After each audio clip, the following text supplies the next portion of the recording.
Okay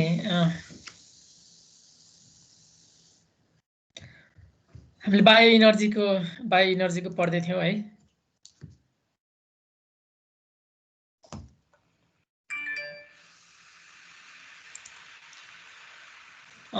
so what is bio energy भन्ने भयो, bio इनर्जीको introduction part सबै भयो। मेन कुरा यो मैले फेरि भनिदिनुपर्छ, यो अगाडिको स्लाइड, यो मेन इम्पोर्टेन्ट कुरा यही नै है। यसमा चाहिँ बायो सोर्स कहाँबाट आउँछ, कन्भर्जन कसरी हुन्छ र युटिलाइजेसन कसरी हुन्छ भन्ने कुरा, अथवा अब यो बुझ्नलाई यो मेमोराइज गर्न अलिक गाह्रो हुन्छ भने तपाईँले एटलिस्ट यो चाहिँ सजिलो छ। यो चाहिँ एक्जाममा यही कुरा लेख्यो भने पनि राम्रो हुन्छ है। So biomass to bio energy conversion routes भयो। यो कोर्सको कुरा गर्ने हामीले बायोमासको इन्ट्रोडक्सन के हो भन्ने कुरा भयो होइन। बायोमासको सोर्स कहाँबाट आयो यो पनि भयो। सुगर केनको बारेमा हामीले भन्यौँ है।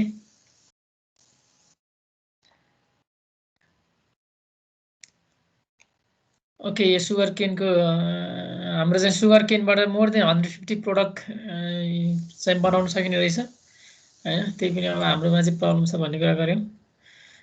ओके, बायो इनर्जी इन नेपालमा मैले यो तपाईँले किन देखाउन खोजेको भने यो त हुन त मैले पहिला पनि देखाएको थिएँ। यसमा यो नेपालको इनर्जी सिनारियोमा हेऱ्यो भने टोटल इनर्जीको अराउन्ड 68%, 68.5% चाहिँ ट्रेडिसनलबाट आउने रहेछ। अनि यो भनेको कमर्सियल इनर्जी, इलेक्ट्रिसिटी, कोल र पेट्रोलियमलाई कम्बाइनली हामी कमर्सियल इनर्जी भन्छौँ होइन। सो यो ट्रेडिसनलमा पनि हेर्नुहोस् त 62% चाहिँ फ्युलवुडबाट आउने भयो, फायरवुड होइन, यो पनि ट्रेडिसनल फायरवुड। त्यसपछि 3.1% एग्रिकल्चर रेजिड्यूबाट आउने भयो र 3.2% चाहिँ एनिमल डङबाट आउने भयो। अब यो ओभरअलमा यो सबै एनिमल डङ भने पनि, एग्रिकल्चर रेजिड्यू भने पनि र फ्युलवुड भने पनि यो के हो त, यो सबै पार्ट चाहिँ बायो इनर्जीको पार्ट हो। यसलाई बायोमास भन्छ होइन, बायोमास इनर्जीको पार्ट हो। र अब यो नेपालमा कहाँबाट आउँछ भनेर अस्ति मैले अलिकति देखाएँ तपाईँहरूलाई। यो बेसिकली फायरवुड चाहिँ दाउरा भन्छौँ हामी है। हेर्नुहोस् त, दाउरा चाहिँ यसरी कलेक्सन गरिन्छ। जब बर्खा लाग्छ नेपालमा, बाढी आउन थाल्छ, तब मान्छेहरू चाहिँ यसरी आफ्नो ज्यान नै रिस्कमा राखेर सकेसम्म वर्षभरिलाई पुग्ने गरी चाहिँ दाउरा कलेक्सन गर्छौँ। यो फोटो चाहिँ मैले चाहिँ एकजना साथीले फेसबुकमा राखेको होइन।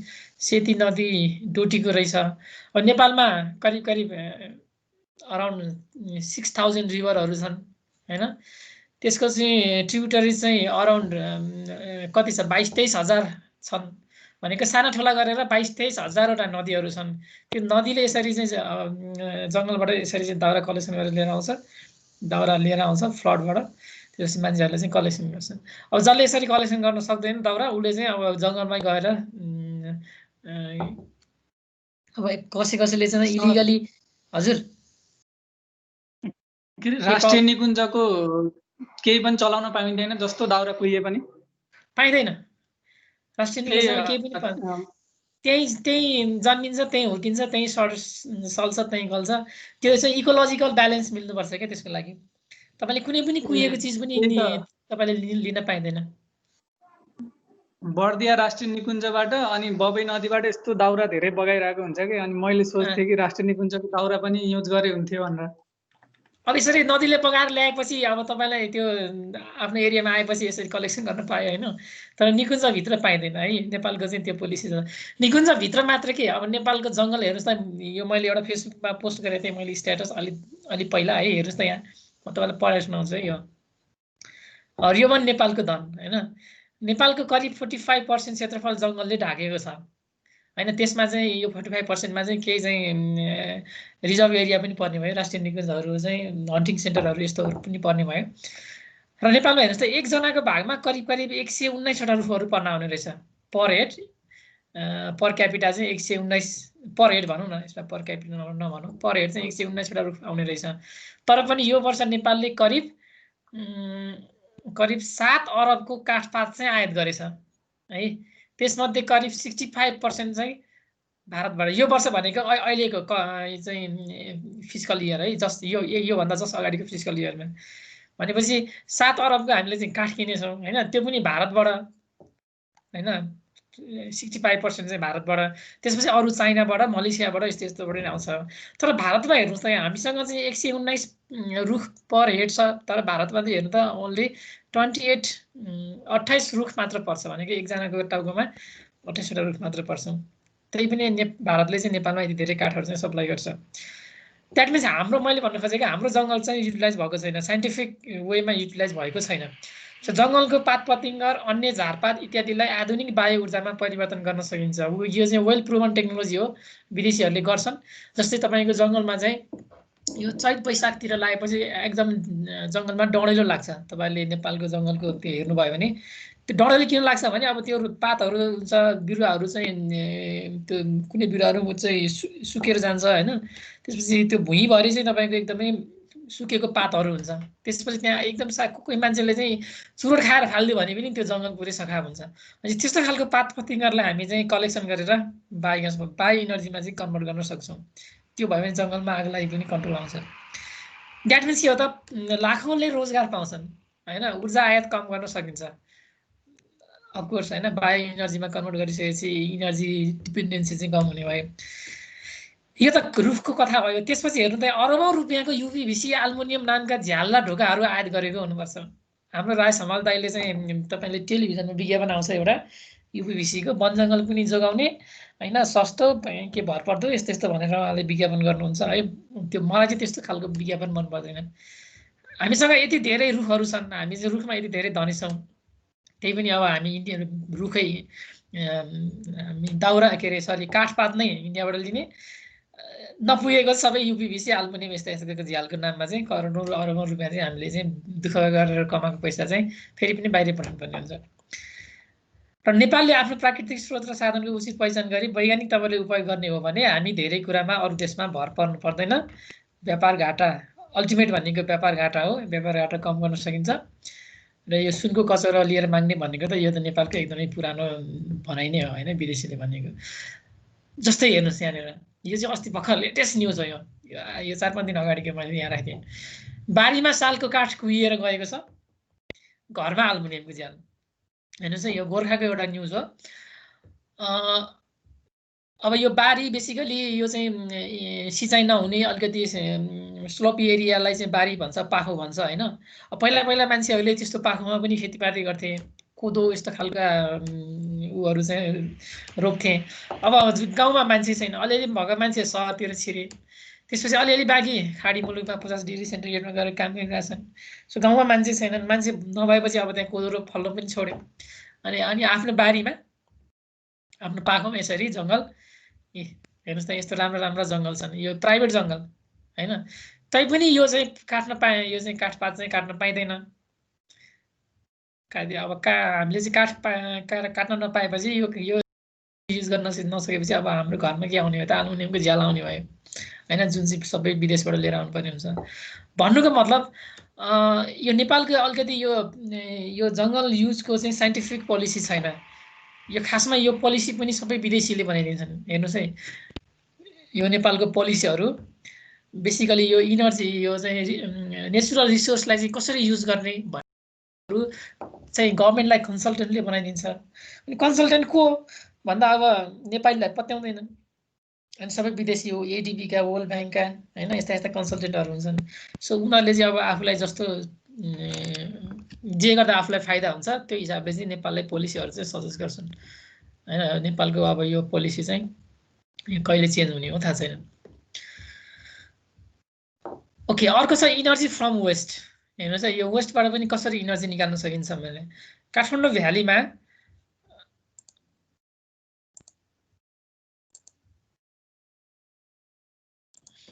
ओके हेर्नुहोस्, Kathmandu valley produce around 1000 metric tons of garbage होइन, 1000 टन चाहिँ एक दिनमा फोहोर निस्किने रहेछ।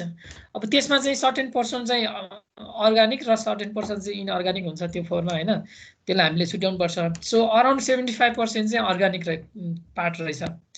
यो 1000 मेट्रिक टनमा अराउन्ड 75% चाहिँ अर्ग्यानिक पार्ट रहेछ। यो सबै अहिलेसम्मको हाम्रो चाहिँ के हो त, यो डम्पिङ साइट भनेको यो चाहिँ नुवाकोटको के भन्छ त्यो ठाउँलाई, के भन्छ तपाईँलाई थाहा छ त्यो ठाउँको नाम?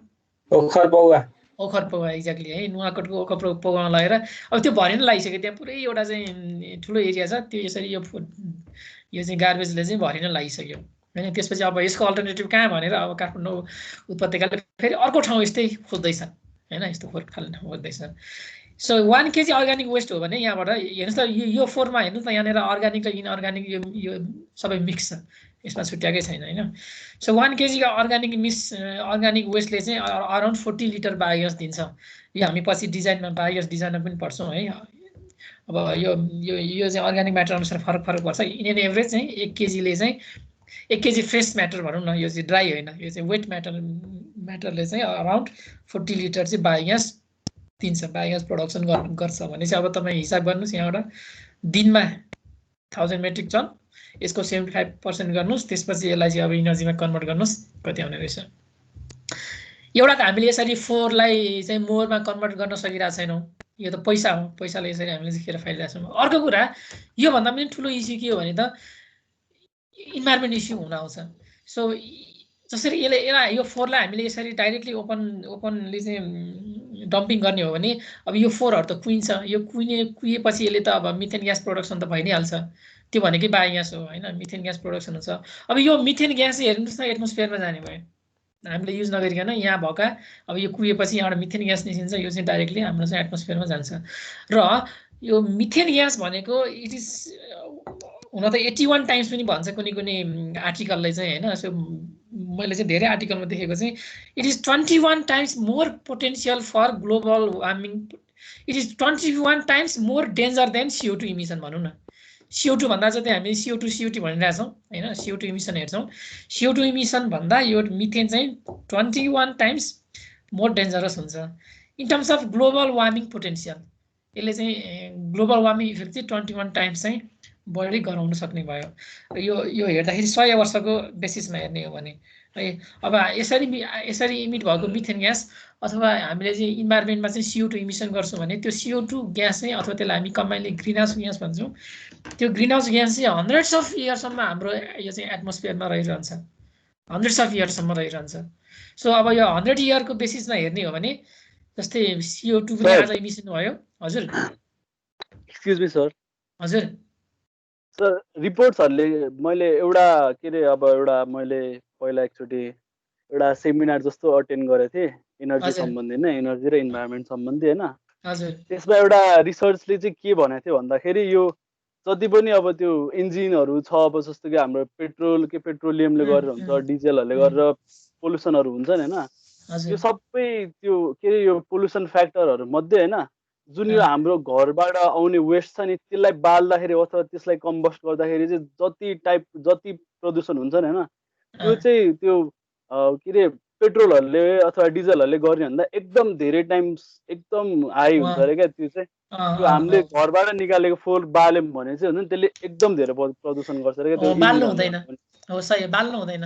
त्यही भएर पहिला गाउँघरमा चाहिँ फोहोर निकालेर सबै बालिदिन्थ्यो। इभन मैले काठमाडौँमा पनि यहाँ यही मान्छेमा यहाँ देखिरहेको छु, तपाईँ हाम्रै थापथल क्याम्पसमा हेर्नु न, अन्त किन जाने। मैले कति भने हाम्रो चाहिँ सरहरूलाई, तपाईँले थापथल क्याम्पसको देख्नु भएको छ नि है, कुनै दिन त त्यहाँ कुनै एक दिन त मैले त क्लासै लिन सकिरहेको थिएन होला, त्यति धेरै फोहोर चाहिँ त्यहाँ बालिदिन्छन् होइन। सरहरूलाई भने अब किन त्यस्तो गरेको भने त्यो जस्तै कपीहरू छ होइन, पेपरहरू हुन्छ, कति चिजहरू हुन्छ, त्यो चाहिँ बेच्न मिल्दैन अरे। अब हाम्रो जस्तै हाम्रो घरमा चाहिँ यस्तो पेपरहरू चाहिँ अब हामी चाहिँ त्यो उसलाई बेच्छौँ होइन, खाली सिसीवालालाई बेच्छौँ। अब कलेजले चाहिँ त्यसरी बेच्न मिल्दैन अरे। बेच्न नमिलेपछि के गर्ने त भन्दा त्यसलाई बालिदिने। तर अब काठमाडौँ एक्चुअली काठमाडौँमा भ्यालीमा चाहिँ त्यस्तो खालको बायोमासहरू अथवा फोहोर बाल्नलाई ब्यान छ। यो इट्स लिगली बाल्न पाइँदैन है। तपाईँले कसैले केस गर्यो भने त्यसो चाहिँ केस पर्छ। यो कुरा पनि मैले क्याम्पसलाई चाहिँ सम्झाएँ होइन। अब त्यही पनि अब त्यसको व्यवस्थापन चाहिँ हुन सकेको छैन र फोहोर बाल्नु हुँदैन। तपाईँले आफ्नो घर वरिपरितिर पनि प्लास्टिक त झन् बाल्नै हुँदैन, इट्स मोर डेन्जरस होइन। द्याट मिन्स अब हेर्नुहोस् न यहाँनिर यो पनि एउटा एक्जाम्पल भयो। हजुर अनि त्यो बेच्न नमिलेपछि त्यो कपीहरूलाई के रिसाइक्लिङ कम्पनीहरूमा दिन मिल्दैन र सर? त्यही त, त्यो बेच्न नमिल्ने होइन, बेच्न नमिल्ने भनेको आखिर बेच्ने भनेकै रिसाइक्लिङ प्लान्टमा जाने हो।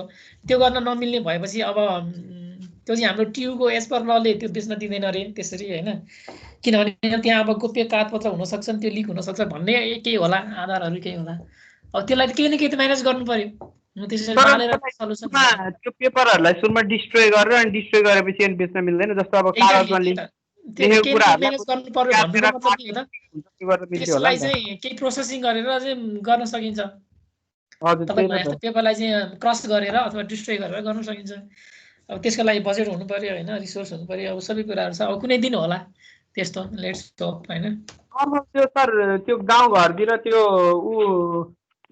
परालको त्यो काट्नको लागि बनाएको वाला हुन्छ नि हो त्यस्तै क्रसरहरु क्रसर बनाउन सकिहालिन्छ नि सर त्यो त ल तपाईहरुले एउटा प्रोजेक्ट गर्ने हो हैन यो एउटा प्रब्लम भयो जेन्युन प्रब्लम हो यो हाम्रो क्याम्पसको मात्र हैन यो हरेक क्याम्पसको चाहिँ टियुको आङ्गी क्याम्पसको है विशेष गरी अब प्राइभेटले त बेचिहाल्छ आङ्गी क्याम्पसहरुमा यस्तो खालको प्रब्लम छ फोहोर निकाल्ने फोहोर चाहिँ बेच्ने फोहोर भन्दाखेरि बेसिकली अब पेपर वाला फोहोर भनौं न अब अरु त नगरपालिकाले लगिहाल्छ होला हैन सो त्यसको लागि चाहिँ कसरी व्यवस्थापन गर्ने भन्ने तपाईहरुको एउटा प्रोजेक्ट भयो ल हैन फाइनल प्रोजेक्ट अथवा मेजर प्रोजेक्ट माइनर प्रोजेक्ट यसरी गर्न सक्नुहुन्छ है सो CO2 लाई अब यो सरी CO2 हैन मैले चाहिँ मिथेनको कुरा गरेथे यो मिथेनलाई यसरी डम्पिङ साइटमा लगेर कहिले पनि फाल्नु हुँदैन है अब हाम्रो नेपालको अहिलेसम्मको अप्सन नभएको हुनाले अहिलेसम्मको बेस्ट अप्सन यही नै हो अब यसको इस्यु चाहिँ धेरै वर्ष पहिलादेखि नै यो डम्पिङ साइट चाहिँ यहाँ गर्ने भन्ने यो ओखरपोखरमा गर्ने भन्ने बेलादेखि नै यो इस्यु आएको हो अब त्यही पनि अब हामीले चाहिँ फोहोरलाई व्यवस्थापन गर्न सकेका छैन अर्को प्रब्लम के भने अब यो डम्पिङ साइट हेर्नु त यहाँनिर चाहिँ अब दुनिया थरीका चाहिँ डिमान्ड छ यहाँको लोकलहरुको अब यसले यहाँ लोकललाई कति इम्प्याक्ट पार्छ भन्ने कुरा अब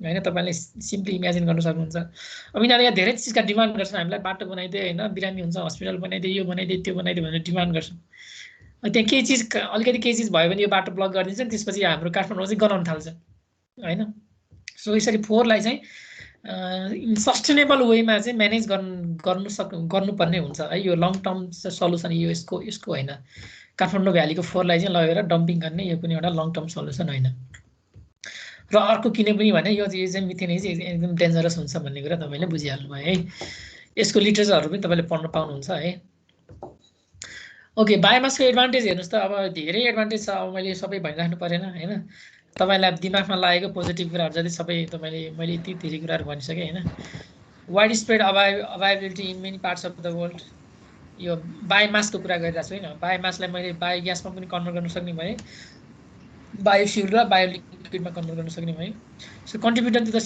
सेक्युरिटी अफ इनर्जी सप्लाई यहाँ हेर्नुस् त इनर्जी सेक्युरिटीको यो एउटा इस्यु हो जस्तै अहिले चाहिँ हाम्रो देश चाहिँ एकदमै इनर्जी चाहिँ एकदमै इन्सिक्योर छ तपाईले अब त्यो चाहिँ नाकाबन्दीको बेला फिल गरिहाल्नु भयो हैन इनर्जीको एस्पेक्टमा हामी चाहिँ सेक्योर छैनौं हैन एकदम भल्नरेबल छ कुनै देशले चाहिँ अलिकति तलमाथि भयो भने हाम्रोमा क्राइसिस आइहाल्छ तर अब सर्टेन इनर्जी चाहिँ हामी आफैले प्रोडक्सन गर्ने हो भने इनर्जी सिक्योर हुन्छ फुड सेक्युरिटी र इनर्जी सेक्युरिटी भनेको एकदमै ठुलो कुरा हो फुडमा पनि हामी कहिले पनि अरु देशमा डिपेन्डेन्ट हुनु हुँदैन हैन जुनसुकै बेला हामी मर्न सक्छौं इनर्जी पनि टोटली कुनै पनि देशमा डिपेन्डेन्ट हुनु हुँदैन so it is generally low fuel cost compare to fossil fuel अब किनभने यो त वेस्टबाट आउने फ्युल भएको हुनाले यसको चाहिँ फ्युल कस्ट चाहिँ कम हुन्छ तर फेरि यसलाई चाहिँ प्रोसेसिङ गरेर यो फ्युललाई प्रोसेसिङ गरेर हाम्रो चाहिँ इन युजसम्म ल्याउँदाखेरि चाहिँ अलिकति यो फसिल फ्युल भन्दा एक्सपेन्सिभ नै हुन्छ त्यही भएर यो बायो इनर्जी त्यति धेरै कमर्सियली नआउनुको एउटा कारण त्यो पनि हो यसको प्रोसेसिङ कस्ट नै धेरै हुन्छ जस्तै बायोमासबाट इलेक्ट्रिसिटी निकाल्ने त्यो जुन प्लान्टको कस्ट हुन्छ त्यो कस्ट चाहिँ यो फसिल फ्युल भन्दा अलिकति एक्सपेन्सिभ हुन आउँछ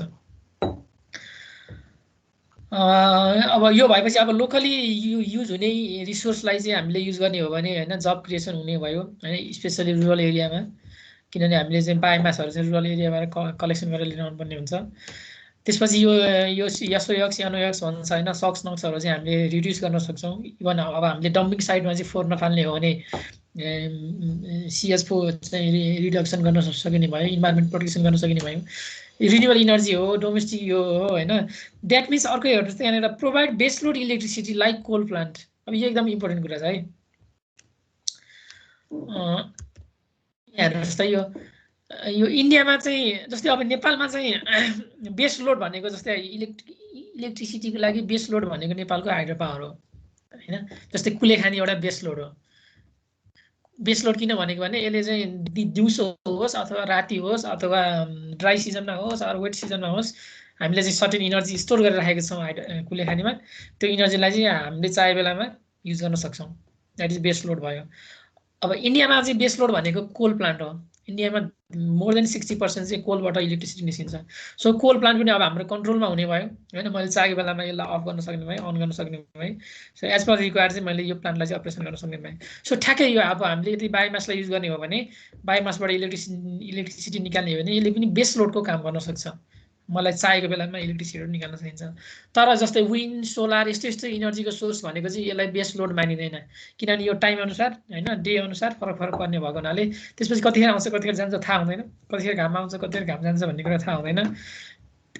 उनीहरू चाहिँ इन्टरमिडिएन्ट सोर्स हो, सप्लिमेन्ट्री सोर्स हो। तर यो बेस लोड भनेको चाहिँ स्टोरेज हाइड्रो, त्यसपछि यो बायोमास, कोल, यिनीहरू चाहिँ के हो त बेस लोड हो। भनेपछि यसलाई हामीले बेस लोडको फर्ममा चाहिँ युज गर्न सकिन्छ।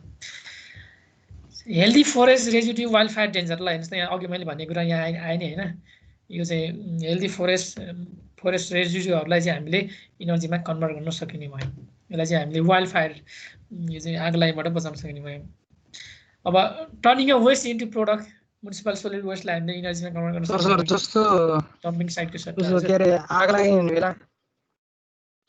हुने बेला जस्तै ट्युबवेलले चाहिँ नेपालको यसमा चाहिँ आगो निकाल्न सक्छ भने कस्तो आगो के जस्तो अस्ट्रेलिया बुसफायर भयो नि जुन चाहिँ त्यो चाहिँ हिटवेभ र ड्रटको कारणले भयो भने चाहिँ नेपालको सिनेरीमा त्यो चाहिँ कति पोसिबल होला?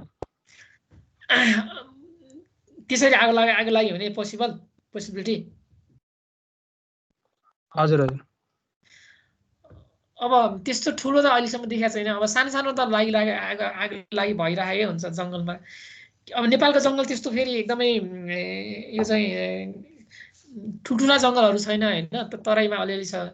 पहाडतिर चाहिँ जङ्गलमा कस्तो छ भने तपाईँको एउटा पहाड भयो, त्यो पहाडको चाहिँ पारिपट्टि खोला, त्यो वारिपट्टि खोला, यता पनि खोला, खोलाले घेरेको अथवा बस्तीले घेरेको त्यस्ता खालका जङ्गलहरू हुन्छन्। त्यसैले ठुलो ठुलो आग लागि हुने चाहिँ अस्ट्रेलियाको जस्तो चान्स छैन। अर्को कुरा त्यो धेरै ड्राई सिजन पनि त्यस्तो विधि ड्राई सिजन हुन नि त हाम्रोमा, त्यो भएर पनि होला। अस्ट्रेलिया जस्तो हाम्रो डेजर्ट एरिया होइन होइन, त्यस्तो ड्राई हुँदैन। अब बेला बेलामा पानी पनि परिरहन्छ, त्यसैले त्यस्तो त्यो बुसफायर जस्तो त्यस्तो हुने चान्स चाहिँ कमै छ। त्यही पनि अब सानो सानोको हेर्ने हो भने त तपाईँको यो बेसिकली यो चैत वैशाखतिर जुन एकदमै त्यो सबै रुखको पातहरू पनि झरेर होइन एकदमै ड्राई भएर त्यो एकदमै खरिएर बसेको हुन्छ होइन, त्यस्तोमा चाहिँ आगो लागि भएको धेरै नै केसहरू छ।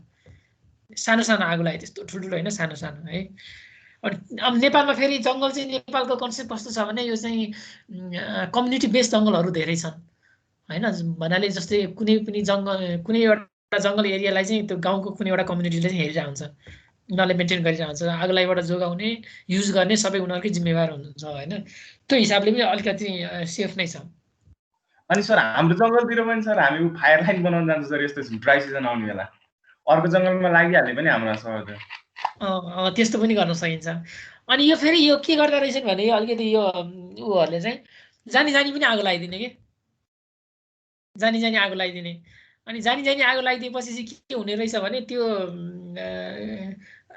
ऊबाट त्यो जङ्गलबाट चाहिँ अनि घाँसहरू चाहिँ जस्तै मैले चाहिँ चैत वैशाखमा चाहिँ आगो लगाइदियो भने त्यसपछि असार साउन भदौतिर चाहिँ अलिक राम्रो राम्रो घाँसहरू पलाउन थाल्दो रहेछ। अनि त्यो घाँसहरू चाहिँ युज गर्न सजिलो हुन्छ अरे होइन। अनि आर्मीले आगो लगाइरहेको हुन्छ, नेसनल पार्कमा आर्मीले आगो लगाइरहेको त्यो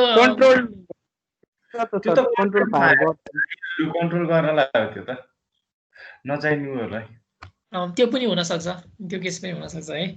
तर त्यसरी आगो लाग्नु हुँदैन, त्यसले त अब इन्भाइरोमेन्टलाई त यो त खतम पारिहाल्छ नि। सो अब यो मैले के भन्दै थिएँ, एडभान्टेज अफ बायोमास भनिरहेको छ है। त्यो आगो लगाउनुको सट्टा त्यसलाई कलेक्सन गरेर तपाईँ अब हाम्रो प्लान्ट छैन होइन, भरे पछि अब हामीसँग बायोमास प्लान्टहरू भएपछि कलेक्सन गरेर लिएर आउनुहोस् होइन, इनर्जी निकाल्नुहोस्। किन आगो लगाउने, न त्यो आगो हामीलाई युज हुन्छ। So green house gas reduction हुने भयो, रुरल इकोनोमिक डेभलपमेन्ट हुने भयो र प्रोमोटेड बाई अब फेडरल स्टेट होइन लोकल गभर्मेन्टहरूले चाहिँ यसलाई चाहिँ प्रमोसन गर्न चाहिँ सक्छ है। र यो सबै राम्रो कुराहरू छ, तपाईँको दिमागमा आउने राम्रो कुराहरू सबै तपाईँले भन्न सक्नुहुन्छ है। ओके, अब ड्रब्याक पनि छ बायोमासको है। बायोमासको ड्रब्याक चाहिँ हेर्नुहोस् त के रहेछ सर। यो गाउँघरतिर यो पेट्रोल यो केही पनि हुँदैन नि त सर आगो बाल्नलाई, खालि त्यो लाइटर मात्र हुन्छ अनि प्लास्टिक आगो बाल्न युज गर्छ क्या सर धेरै गाउँलेहरूले, केही हुँदैन। अनि डाइरेक्ट दाउरामा आगो बाल्नेबित्तिकै बल्दैन, भुर्साहरू सबै चिसो हुन्छ अनि त्यसले गर्दा प्लास्टिक बाल्ने गर्छन् क्या। त्यो एकदम डेन्जर हो त्यस्तो प्लास्टिकको सट्टा। अब त्यस्तो खालको जस्तै हाम्रोतिर चाहिँ मैले देखेको छु परालहरू बेसिकली अलिक ड्राई हुन्छ नि घरभित्र राखेको पराल यस्तो मकैको यस्तो यस्तो चाहिँ युज गर्छ। तर जहाँ अब त्यस्तो पनि नभएको ठाउँमा चाहिँ प्लास्टिक पनि युज गरेर देखाएको छु। प्लास्टिक सजिलो हुन्छ भनेर। अब त्यो बिचराहरूलाई के थाहा कति डेन्जर हुन्छ भन्ने कुरा। क्यान्सरको एकदमै ठुलो हो प्लास्टिक चाहिँ। हजुर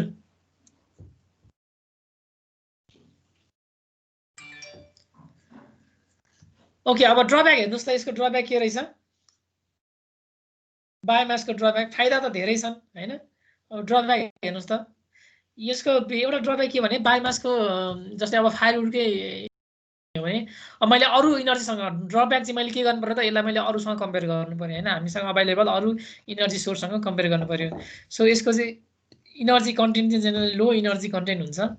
मैले अहिले तपाईँलाई देखाउँछु होइन इनर्जी कन्टेन्ट कति हुन्छ भनेर कम्पेयर गरेर देखाउँछु। त्यसपछि अर्को एउटा ड्रब्याक भनेको competition for the resource with food animal feeder and यस्तो यस्तो। जस्तै अब हामीले चाहिँ जस्तै मैले तपाईँलाई उसको केस देखाएँ होइन स्विडेनको नर्वेको केसहरू देखाएँ। त्यहाँ चाहिँ अब आफ्नो एरियामा आफ्नो जमिनमा खेतीपाती गर्नुको सट्टा उनीहरूले चाहिँ इनर्जी क्रपहरू लगाउँछ। बायोमासबाट इनर्जी निकाल्ने क्रपहरू लगाउँछ। द्याट मिन्स अब खानेकुरा हामीले चाहिँ एनिमल फुडर ह्युमन फुडको सट्टामा चाहिँ उनीहरूले चाहिँ अब बायोमास इनर्जीको लागि चाहिँ लगाउँछ भनेपछि त्योसँग एउटा कम्पिटिसन फ्याक्टर यो भयो होइन। सबैले त्यही गर्न थाल्यो भने के गर्ने भन्ने कुरा भयो एउटा। त्यसपछि अहिले भनेको कुरा यहाँ आयो generally higher investment cost for conversion into final energy in comparison with the other alternatives अथवा फोसल अल्टरनेटिभ्स। मैले दाउराबाट इलेक्ट्रिसिटी निकाल्नको लागि मलाई एकदमै धेरै महँगो पर्छ होइन कम्पेयर टु अब हाम्रो चाहिँ हाइड्रो पावर होइन त्यसपछि सोलर अथवा फोसल फ्युल अल्टरनेटिभ यिनीहरूसँग कम्पेयर गर्ने हो भने त्यो बायोमासबाट इलेक्ट्रिसिटी निकाल्नको लागि चाहिँ अलिकति किनभने यो कमर्सियलाइज धेरै भइसकेको छैन। जति धेरै कमर्सियलाइज भयो त्यति यो टेक्नोलोजी चाहिँ सस्तो हुँदै जान्छ। फर इक्जाम्पल तपाईँ सोलर विन्ड हेर्नुहोस् पहिला भर्खर सोलर आउँदाखेरि कति महँगो थियो। हामीले 2010मा चाहिँ सोलर पर्दाखेरि 1 वाटको चाहिँ 200सम्म हामीले किन्यौँ होइन। अब यो टेक्नोलोजी चाहिँ यति धेरै कमर्सियलाइज भइसक्यो यति धेरै कम्पिटेटिभ भइसक्यो अहिले 1 वाटको सोलर प्यानल चाहिँ करिब 40 देखि 50 रुपियाँमा आउँछ होइन। 10 वर्षमा यति धेरै चेन्ज भइसक्यो मास प्रोडक्सन भएर। अब बायोमास चाहिँ अब त्यो केसहरू पनि छैन। त्यही भएर पनि अलिकति एक्सपेन्सिभ हुनसक्छ होइन। धेरै रिसर्च एन्ड डेभलपमेन्टको कामहरू अब अरूको कम्पेरिजनमा यो सेक्टरमा चाहिँ कमै छ है। ल हेर्नुहोस् त ग्यासोलिन द अलमोस्ट पर्फेक्ट फ्युल हामीले युज गर्ने फ्युलमा हेर्नुहोस् त मैले तपाईँलाई यो देखाउन खोजेको वुडको है। This is gravimetric. नेपालमा चाहिँ के कतिवटा छन् थर्मल पावर प्लान्टहरू? थर्मल पावर प्लान्ट नेपालमा बायोमास प्लान्ट छैन। थर्मल पावर प्लान्ट चाहिँ फेरि उसलाई पनि भन्छ है डिजेललाई पनि भन्छ। डिजेलबाट इलेक्ट्रिसिटी निकाल्ने यो चाहिँ दुईटा पावर प्लान्ट छ नेपालमा करिब 60 मेगावाटको होइन। यता हेटौँडा र अर्को कुन ठाउँमा छ 30 मेगावाटको दुईटा छ क्यारे। त्यो पनि थर्मल पावर प्लान्ट नै हो तर डिजेलबाट। तर यस्तो यो बायोमासबाट इनर्जी इलेक्ट्रिसिटी निकाल्ने थर्मल प्लान्ट चाहिँ छैन मैले देखाएको छैन। अब सानो स्केलमा होइन हाम्रो चाहिँ सानो एउटा फ्याक्ट्रीले आफ्नो लागि युज गरेको त्यस्तोहरू चाहिँ सानो छन्। त्यो पनि बेसिकली यो चाहिँ ग्यासिफायरहरूबाट युज गरेको छ होइन। तर ठ्याक्कै यही नै चाहिँ छैन।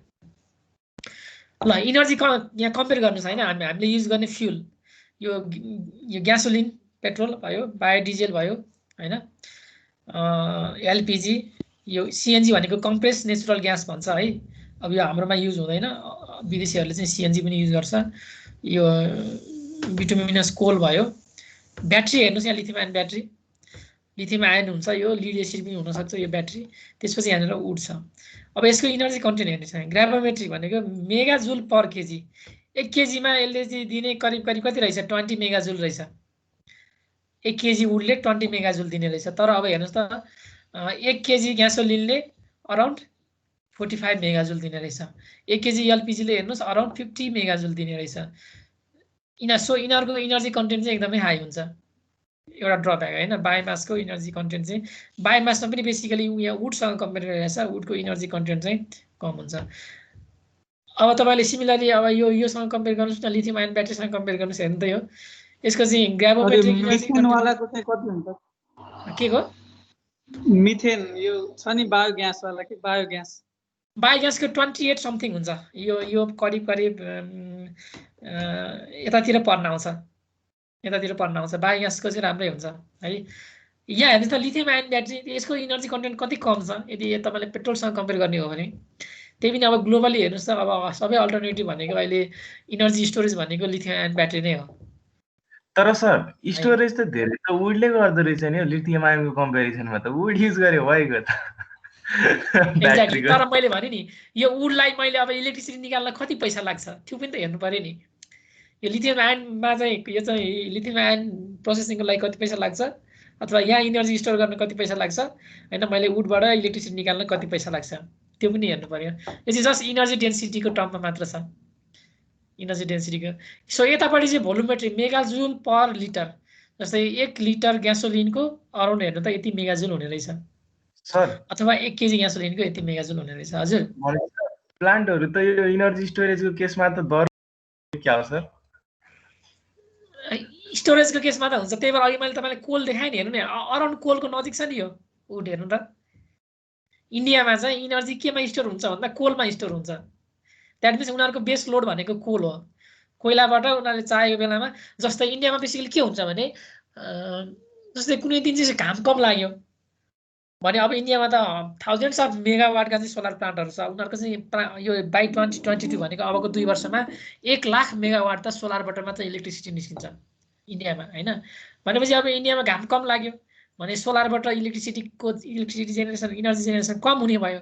त्यो बेलामा उनीहरूले के गर्छ त यो कोल फायरिङ बढाउँछ, यो कोलबाट निस्किने इनर्जी चाहिँ बढाइदिन्छ। भनेपछि टोटल डिमान्ड एन्ड सप्लाई चाहिँ सप्लाई ब्यालेन्स चाहिँ मिट हुने भयो। अनि जुन दिन एकदमै धेरै हावा लागिरहेछ, इन्डियामा विन्ड इनर्जी पनि छ धेरै होइन, अथवा धेरै घाम लागिरहेछ भने यिनीहरूले कोलको कन्जम्सन चाहिँ घटाउँछ। भनेपछि यो बेस लोड भनेको चाहिँ कोल हो क्या। कोलमा चाहिँ एज अ इनर्जी स्टोरेज भन्नु यसलाई एजम्सन गर्ने हो भने यो चाहिँ बेस लोड भनेको यो। अब उसलाई पनि इनर्जी स्टोर गर्नको लागि चाहिँ सजिलो हुन्छ। तर हाम्रोमा कन्भर्जन छैन, कन्भर्जन प्लान्ट छैन।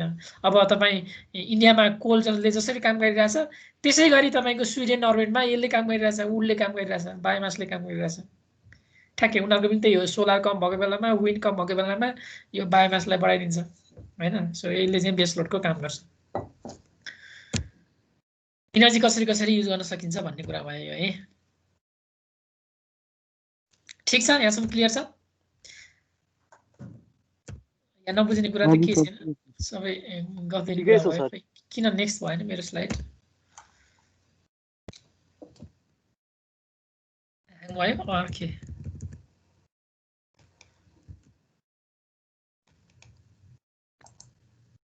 सर न्युक्लियर प्लान्ट हुन चाहिँ के कुराहरू मिट हुनुपर्छ? न्युक्लियर प्लान्ट हुनको लागि मिट भन्नाले हजुर के कुराहरू चाहिँ पुग्न पर्छ? जस्तै अब कस्तो टाइपको ठाउँहरू चाहिन्छ, रिसोर्सेसहरू चाहिन्छ? न्युक्लियर पावर प्लान्टको लागि चाहिँ एउटा चाहिँ यो उ त भइ नै हाल्यो होइन, युरानियम त्यो सोर्स चाहिँ युरानियम भयो होइन। तर त्यसको एउटा ठाउँ चाहिँ कस्तो हुनुपर्छ भने त्यहाँनिर चाहिँ एउटा कुलिङ टावर भन्ने हुन्छ है। त्यो कुलिङ टावर सो त्यो कुलिङ टावरको लागि तपाईँले समुद्रको नजिक अथवा वाटर रिसोर्स नै एकदमै धेरै भएको ठाउँमा राख्नुपर्ने हुन्छ। बेसिकली यो समुद्रको नजिक राखिन्छ भनौँ न है। अब त्यो कुलिङ टावरमा केही प्रब्लम, जस्तै तपाईँले जापानको त्यो जुन एक्सिडेन्टल केस तपाईँले हेर्नुभयो भने फुकुसिमामा होइन, त्यो कुलिङ टावरमा प्रब्लम आएर कुलिङ टावरले काम नगरेपछि अब तपाईँलाई न्युक्लियर पावर प्लान्टको बारेमा अब हाम्रो सिलेबसमा छ कि छैन, कतिको पढ्नु भएको छ। सो यो युरानियमबाट चाहिँ यो चाहिँ बाट चाहिँ जुन हिट निस्किन्छ त्यो हिट चाहिँ अब यो चाहिँ कुलिङ टावरमा गएर हिट एक्सचेन्जर हुन्छ होइन। त्यो हिट चाहिँ एक्सचेन्ज हुनुपर्छ होइन। अनि त्यही चिज चाहिँ यो युरानियम फेरि सर्कुलेट हुनुपर्छ, किनभने यसलाई टोटली चाहिँ आइसोलेट गर्नु पर्यो। यो त तपाईँको लिक भयो भने त यो त डेन्जर भइहाल्यो होइन। सो टोटली आइसोलेट गर्दाखेरि चाहिँ यहाँनिर एउटा हिट एक्सचेन्जर भन्ने हुन्छ। यदि यो हिट एक्सचेन्जरले चाहिँ यहाँ हिट चाहिँ एक्सचेन्ज गर्न पाएन अथवा कुल गर्न पाएन भने यो कुलिङ टावर तपाईँले यति ठुल्ठुलो टावरहरू देख्नुहुन्छ होइन, ठुल्ठुलो सेपमा, यो कनिकल सेपमा अथवा यस्तो खालको सेपमा देख्नुहुन्छ। त्यो टावर चाहिँ भत्काइदियो अर्थक्वेकले हैन। त्यो टावर भत्किएपछि यसले चाहिँ यो युरानियम भित्रको प्लान्टको इनर्जी चाहिँ त्यो हिट चाहिँ एक्सचेन्ज हुन पाएन, कुल हुन पाएन। अनि त्यो द्याट मिन्स त्यो प्लान्टको हिट टेम्परेचर चाहिँ राइज भएको भइ गऱ्यो कि कन्टिन्युसली टेम्परेचर बढेको गऱ्यो, चाहिँ कन्ट्रोल भएन। त्यो कन्ट्रोल नभएपछि कुनै पोइन्टमा गएर अब त्यो ब्लास्ट भयो, त्यो पावर प्लान्ट ब्लास्ट हुनुको कारण चाहिँ त्यो। सो अब तपाईँले यहाँनिर चाहिँ कुलिङ टावरमा चाहिँ अब कन्टिन्युसली भोल्युम अफ वाटर चाहिँ सप्लाई गरिरहनु पऱ्यो हैन। त्यही भएर यो बेसिकली यो समुद्रको नजिक, समुद्रको छेउमा चाहिँ यस्तो पावर प्लान्टहरू राखिन्छ। अब यो एकदम धेरै रिस्की छ, एकदमै हाइली टेक्निकल भयो। अब हाम्रो देशमा त अब त्यो रसिया सोभियत पहिलाको भन्दा चाहिँ उतै समुद्र नजिक चाहिँ थिएन, सर्नोबल चलिरहेको थियो। हजुर हजुर जस्तो के अरे प्रिपेड छ नि उसको पहिलाको के अरे सोभियतको, त्यसमा चाहिँ सर्नोबल भयो, त्यो चाहिँ समुद्र नजिक थिएन, त्यो पनि त्यसमा चाहिँ गरेछ त अहिले पनि चलिरहेको छ। त्यो त कुलिङ कि त समुद्र छैन भने वाटर सोर्स हुनु पर्यो, अथवा कुलिङ मेथड के छ त्यसमा हैन। कुलिङ मेथड यदि चाहिँ पानी युज गरेर कुलिङ मेथड युज गरेर छ भने त्यो पनि हुन सक्छ। पहिलाको सोभियतको त एउटा अहिले युक्रेनमा पर्छ, अनि त्यो अहिले डिस्ट्रोय भएर रातारात 2वटा सहर खाली गरेको। त्यो युक्रेनको एक्सिडेन्ट त त्यो धेरै पहिलाको हो, युरानियम ब्लास्ट भयो 1986 अहिलेकै हिस्ट्रीमा सबैभन्दा ठुलो एक्सिडेन्ट त्यो थियो 2011 मा फुकुशिमा। त्यसपछि सायद जापानको थियो कि क्या हो, अनि अहिलेसम्मकै सबैभन्दा ठुलो एक्सिडेन्ट भनेको युक्रेनको। सर जस्तो हामीले युरेनियम किन्न मिल्दैन, $35 देखेर थियो जस्तो हामीले रिसर्चकै लागि भयो। युरानियम त नेपालमै छ नि, अब हामी प्रोडक्सन गर्न सक्दैनौँ। नेपालको हुम्ला सर न्युक्लियर रिएक्टर कति पैसा पर्न हाल्छ सर रिएक्टर? अब यो इनर्जी प्रोडक्सन कस्ट तपाईँले भन्नु खोजेको त्यही होला हैन, इनर्जी प्रोडक्सन कस्ट कति पर्छ भनेर। लगभग इन्डियाको र हाम्रो नेपालको 7.5 रुपियाँ, इन्डियाको पनि यस्तै अराउन्ड 8 रुपियाँ भन्नु चाहिँ नेपालमा कन्भर्ट गर्ने 1.6 प्रति उसमा राख्दै। त्यति पनि पर्दैन। वार्षिक एनुअल कति त्यो भन्दा कम हुन्छ, मलाई लाग्छ 4-5 रुपियाँ हुन्छ होला। अब इन्डियामा पहिला चाहिँ सबैभन्दा, अब इन्डियामा चाहिँ सबै खालको इनर्जी सोर्स भएको हुनाले तपाईँलाई कम्पेयर गर्न सजिलो भयो हैन। इन्डियामा सबैभन्दा सस्तो भनेको कोल थियो। कोलबाट निक्लिने इलेक्ट्रिसिटीको पैसा चाहिँ करिब 3 रुपियाँ 4 रुपियाँ पर युनिट थियो हैन। अहिले चाहिँ यो सोलरले चाहिँ कोललाई पनि बिट गरिसक्यो, जितिसक्यो। अब अहिले इन्डियामा सबैभन्दा सस्तो भनेको सोलर पछि कोल हैन, and then hydro power, wind हैन, त्यसपछि सोलरले चाहिँ घर बस्न चाहिँ भयो कि सर। अब बाहिर पनि अब केही लन्च गर्नु पर्यो, सेटेलाइट लन्च गर्नु, त्यतिखेर त इनर्जी चाहिन्छ नि सर, न्युक्लियर त त्यतिखेर हाइड्रोजन इनर्जी सब चाहिन्छ नि। हाइड्रोजन चाहियो त्यो घरको लागि त हो। अनि त्यतिखेर यो हाइड्रो र यसले नभ्याउनु सक्छ नि त, जुन त्यो क्वालिटी छ त्यो नदिनु सक्छ। त्यो त दिँदैन, त्यो दिने कुरै भएन नि। त्यसको आफ्नो एप्लिकेसन हुन्छ। अब लन्च गर्ने बेलामा चाहिँ हाइड्रोजन इनर्जी चाहियो, अब स्पेसमा गएपछि फेरि अल्टिमेटली सोलरै चाहियो हैन। सो सबै इनर्जीको चाहिँ आफ्नो युज हुन्छ। ल त्यही हेर्नुहोस् न, यहाँ एप्लिकेसनै भनेकै त्यही हो। एप्लिकेसन अफ बायोमास पनि कहाँ युज हुने रहेछ है, हेर्नुहोस्। अब मैले तपाईँलाई 3टा चिज भने होइन, बायो लिक्विड, बायोग्यास र बायो सलिड है। सो बायो लिक्विडलाई हेर्ने हो भने अब यो बायोडिजेल, इथेनोल, ब्युटानोल, यसको बारेमा तपाईँको चाहिँ फेर्मेन्टेसन प्रोसेस भनेर हामी यसपछिको च्याप्टरमा पनि पढ्छौँ अलिकति है। सो इथेनोल, ब्युटानोलहरू चाहिँ यो चाहिँ यो त ग्यासोलिनको के जस्तै हाम्रो अहिले ग्यासोलिन जति पनि इन्जिनहरू छ त्यसमा चाहिँ अप टु 10% ब्लेन्ड गर्न सकिने रहेछ हैन। 100 लिटरमा 10 लिटर चाहिँ मैले इथेनोल अथवा ब्युटानोल युज गर्न सक्ने भएँ। अथवा बायोडिजलको केस पनि त्यही हो। बायोडिजलको चाहिँ अहिले ट्रेडिसनल भ्यूमा पनि इन्जिनमा पनि युज गर्न सकिन्छ, तर अहिले कुनै म्यानुफ्याक्चररहरूले, गाडी म्यानुफ्याक्चररहरूले चाहिँ इन्जिनलाई नै मोडिफाई गरेर यो बायोडिजल युज गर्ने गरी इन्जिनलाई नै मोडिफाई गरेर गाडीहरू पनि अहिले निकालिरहेछन्। टोटली बायोडिजलबाट 100% बायोडिजलबाट चल्ने गाडीहरू पनि निकालिरहेछन्। त्यसपछि अब ग्यासको एप्लिकेसन, ग्यास भनेको बेसिकली यसमा 2टा युज हुने भयो। एउटा हाइड्रोजन ग्यास पनि निस्किन सक्ने भयो र अर्को मिथेन ग्यास पनि निस्किन सक्ने भयो। हाइड्रोजन ग्यास निस्किन्छ भने हेर्नुहोस् त, यो हाइड्रोजन कारहरू अहिले अमेरिकामा एकदम पपुलर छ। त्यसपछि मिथेन भनेको अब यो हाम्रो जस्तो देशमा त यो बायोग्यास एकदम पपुलर छ। त्यसपछि बायो हिटको एप्लिकेसन, बायो हिटमा अब तपाईँले आगो ताप्न युज गर्नुहोस्, स्पेस हिटिङको लागि युज गर्नुहोस्, त्यसको लागि तपाईँले डाइरेक्ट फायर वुड पनि युज गर्न सक्ने भयो अथवा पेलेट्स अर बायो ब्रिकेट्स होइन, पेलेट र ब्रिकेटहरू पनि युज गर्न सक्ने भयो। त्यसपछि अर्को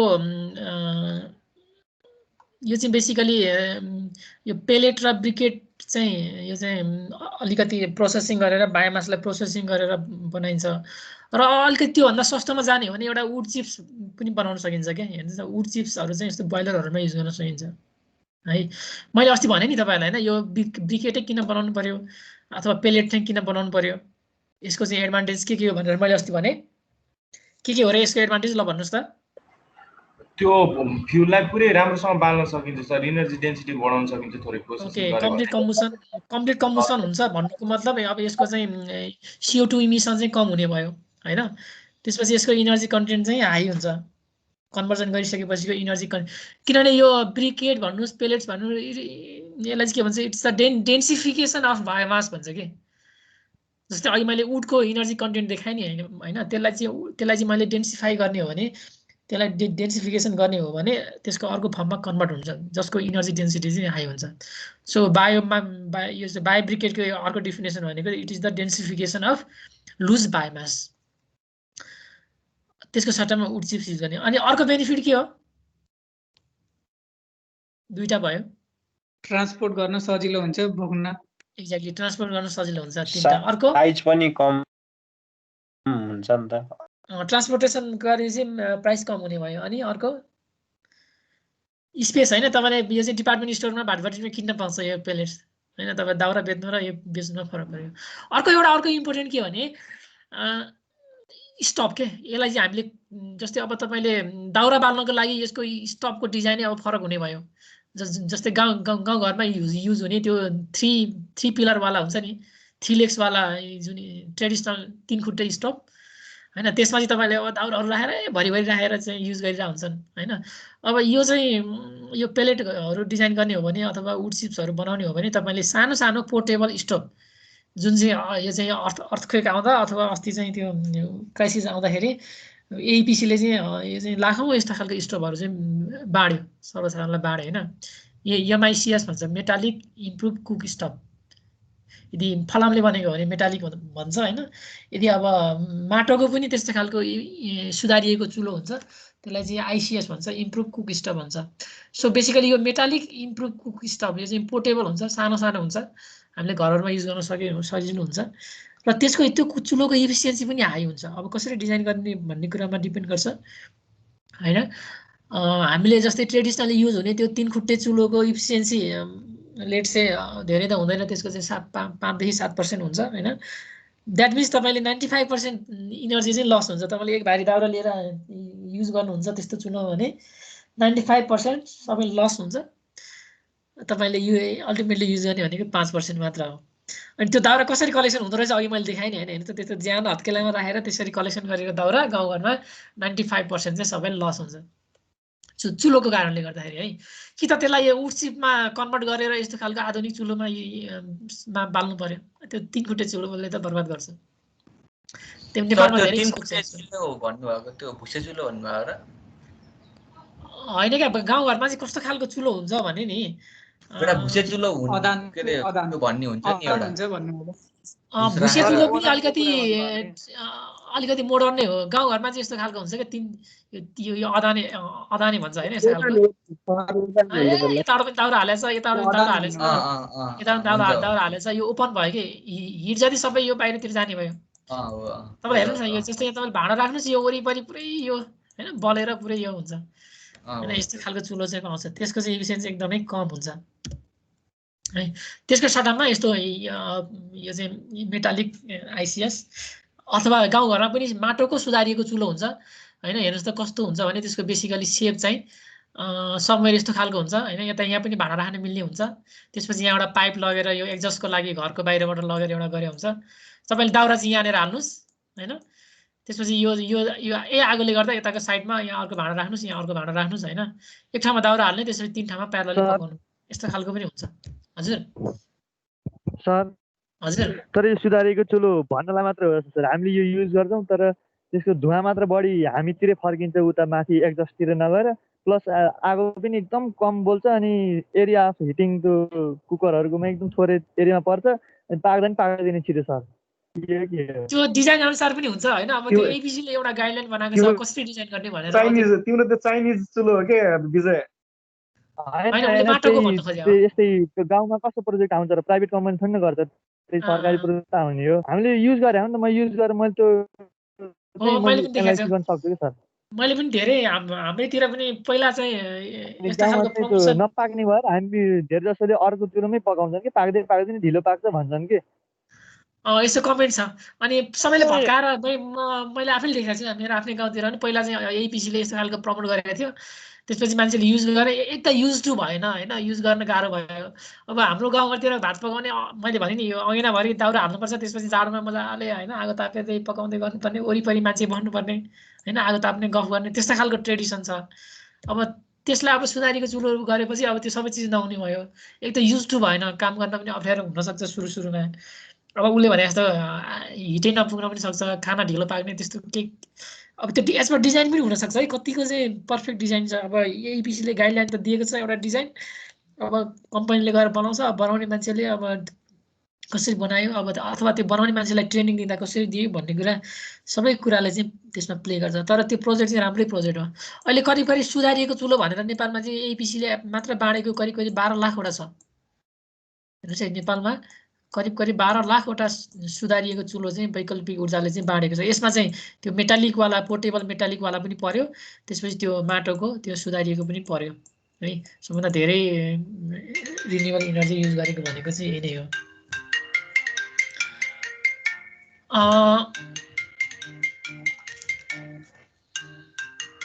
अनि यो सुधारिएको चुलोमा चाहिँ कस्तो हुन्छ भने यसको कार्बन इमिसन चाहिँ एकदमै कम हुन्छ तपाईले जस्तै यो पेलेट युज गर्नुस् है यहाँ हेर्नुस् यो पेलेट युज गर्नुस् यो चुलोमा फर एक्जाम्पल एउटा सुधारिएको चुलो छ यो पेलेट युज गर्नुभयो भने र तपाईले यहाँनिर खाना पकाउनुस् हैन कुनै भाँडो राखेर खाना पकाउनुस् र यो यसको भाँडोको पछाडिपट्टि खाना पाकिसकेपछि हेर्नुस् यहाँ सिम्पल यो एलपीजी मा पकाउँदाखेरि जस्तो हुन्छ करिब त्यस्तै नै हुन्छ भन्नुको मतलब त्यो कार्बन एक्युमुलेसन चाहिँ हुँदैन कि तपाईले पछाडी हातले छुनुस् त्यो भाँडामा हैन अब गाउँघरतिर त के गर्छन् तपाईलाई थाहा छ यो उमा खाना पकाउने बेलामा त्यस पहिला त्यो भाँडालाई चाहिँ त्यो खरानीले त्यसपछि माटोले के गरेर त्यो पहिला चाहिँ दल्छन् हैन त्यो भाँडो कालो नहोस् भनेर त्यसपछि मात्र बल्ल पकाउँछन् तर तपाईले यस्तो खालको चाहिँ यदि चुलो युज गर्ने हो भने त्यो केही गर्नै पर्दैन एलपीजी जस्तै हो एकदम क्लिन हुन्छ अलिअलि मात्र आउँछ अलिअलि ट्रेस मात्र आउँछ अथवा कुनै केसमा त त्यो पनि आउँदैन हैन अब अथवा त्यो पनि यो तपाईले डिजाइन कसरी गरेको छ यो एमआईसीएस कसरी गरेको छ यसमा होलहरु हुन्छ हैन यो होलहरुको साइज कत्रो हुन्छ यसको लोकेसन कस्तो हुन्छ कताबाट कता डिजाइन गरेको छ त्यसपछि यहाँ एउटा अहिले चाहिँ एबीसी ले बनाएको एक दुईवटा चुलोहरु छन् यहाँनेर एउटा फ्यान पनि हुन्छ इलेक्ट्रिक फ्यान हैन एउटा सानो सिम्पल 12 भोल्टको ब्याट्रीमा जोडेर चल्ने फ्यान पनि हुन्छ त्यो फ्यानले चाहिँ एयर ग्लो गर्ने बिस्तारै हैन अथवा चाहिएको बेलामा ग्लो गर्ने सो यस्तो खालका चुलोहरु पनि छन् है सर अनि कृषिहरु युज गर्न सजिलो हुने भयो अर्को एउटा टाइपको चुलो नि हुन्छ सर त्यो पहिला दाउरा बालेर खाना पकाइसकेपछि बाँकी भएको कोइलाहरुलाई पनि युज गर्ने खालको हुन्छ के सर अर्को त्यो पनि हुन्छ त्यो अघिल्लोमा पकाएको जस्तो अघिल्लोमा चाहिँ दाउरा जति बल्यो बाँकी दाउराबाट बनेको कोइला चाहिँ ल्याएर पकाउँछ हैन त्यो कोइला बनाएको चाहिँ त्यो यति पनि दाग बस्दैन के सर एक्ज्याक्टली त्यही नै हो जस्तै यो चाहिँ मेन चुलो भयो हैन यहाँ भाँडा राखेर पकाउँछन् यहाँ भरिभरि दाउरा हाल्छन् त्यसपछि अब यो जस्तै कुनै खाना पाके भने अब यो दाउरा निकालेर अब यसलाई चाहिँ यो यसको चाहिँ जुन कोइलाहरु हुन्छ कोइला कलेक्सन गरेर भाँडामा राखिरहने अनि आफूलाई जस्तै चिया सानोमा ठुल्ठुलो पकाउनु पर्यो बेलामा यहाँ पकाउने अनि यो चिया पकाउने अथवा सानो दालहरु यस्तो पकाउने बेलामा चाहिँ अनि यो कोइला मात्र राखेर यसरी नि पकाउनु सक्छ लगभग सेम टाइममा पाक्छ सर कुनै टाइममा अब कसरी कति स्पेस छ कति कोइला छ भन्ने कुरा हुन्छ सही हुन्छ त्यो त त्यो झन् भयो त्यसरी युज गर्न सकिन्छ अथवा त्यो कोइला तपाईले काठमाडौँ लिएर आउनुस् हैन काठमाडौँमा पनि तपाईले मकै पोल्न अथवा सुकुटी बनाउन युज हुने भयो हो सर सुकुटी बनाउन युज गरिरहेको हुन्छ सर पुरा अब दशैंमा हेर्नुस् न हरेक घरमा चाहिँ सबैले त्यस्तैमा सुकुटी बनाएर हुन्छ ओके यो चाहिँ बायोहिटको एप्लिकेसन भन्दैछु है म त्यसपछि लार्ज स्केल बोइलरमा पनि अब यो बायोहिटको एप्लिकेसन जुन मैले अस्ति भने हैन त्यसो अब बायो इलेक्ट्रिसिटीको एप्लिकेसन हेर्नुस् यो उफो मिलको कोजेनेरेसनको एउटा एक्जाम्पल भयो त्यसपछि मैले तपाईलाई फ्युल सेलको भनिहाले हैन यहाँ हाइड्रोजनलाई चाहिँ एउटा फ्युल सेल भन्ने डिभाइस हुन्छ यसको साइडमा हाइड्रोजन लगेर स्टोर गरेर राखेको हुन्छ। यो हाइड्रोजन चाहिँ बायोमासबाट आउने भयो। अनि यो फ्युल सेल भन्ने यो डिभाइसले चाहिँ के गर्छ भने यताबाट हाइड्रोजन लिन्छ, एटमोस्फियरबाट अक्सिजन लिन्छ, त्यसपछि यहाँ केमिकल रियाक्सन भएर यो चाहिँ कता आउँछ त, यसले चाहिँ इलेक्ट्रोन चाहिँ ट्रान्सफर गर्छ हैन। यसले चाहिँ इलेक्ट्रिसिटी यसरी प्रडक्सन गर्छ। यसको बारेमा हामी पढ्छौँ पछि है।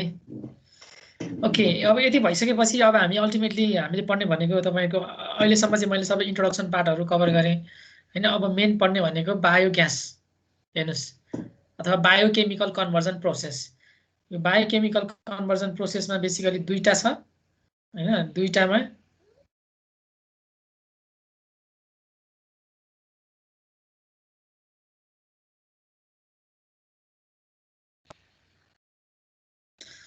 यो दुईटामा अब हामीले फोकस गर्ने चाहिँ एनारोबिक डाइजेसन यसमा अथवा बायोमिथेनेसन पनि भन्छ।